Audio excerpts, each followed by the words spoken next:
हिमाचल प्रदेश के स्कूलों में कार्यरत वोकेशनल शिक्षकों को सरकार ने बड़ी राहत दी है। शिक्षकों को अब साल में 30 दिनों का अवकाश मिलेगा। दरअसल सचिवालय में शिक्षा मंत्री के साथ वोकेशनल शिक्षकों की बैठक हुई, जिसमें वोकेशनल शिक्षकों की मांगों पर चर्चा की गई। इस दौरान शिक्षा मंत्री रोहित ठाकुर ने कहा कि वोकेशनल शिक्षकों की जो मांगे हैं उन पर विस्तार से चर्चा की गई है और शिक्षक जो अवकाश की मांग कर रहे थे उसको देखते हुए साल में 30 दिनों का अवकाश देने का फैसला लिया गया है। बता दें कि शिक्षकों ने मांगों को लेकर 13 दिन तक हड़ताल भी की थी, उसका भी वेतन नहीं कटेगा।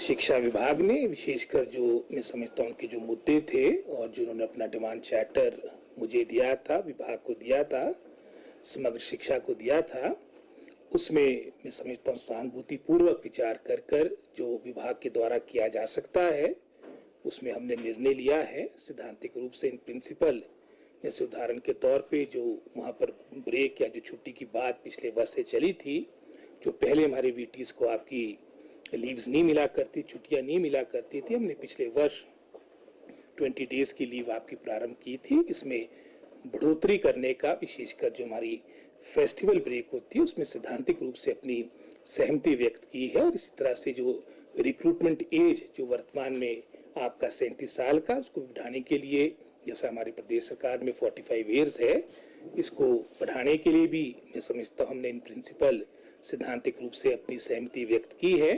और इसके अलावा जैसे उदाहरण के तौर पे जो प्रदेश सरकार से संबंधित, जहां पर आपकी फाइनेंस इन्वॉल्व होगा, आपकी वित्तीय संबंधित बातें होगी, वो हम प्रदेश सरकार से टेकअप करेंगे, क्योंकि समग्र शिक्षा इसमें अधिकतर फंडिंग गवर्नमेंट ऑफ इंडिया से होती है।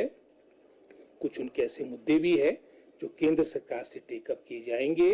तो इसके लिए एक हमारी एसपीडी की अध्यक्षता में कमेटी का गठन किया है, ताकि वो अपनी रिकमेंडेशन मुझे देंगे और उसी तरह से आगे उसको माननीय मुख्यमंत्री के संज्ञान में सारी बातें लाई जाएगी और जो मामले केंद्र से टेकअप करने हैं वो भी किए जाएंगे।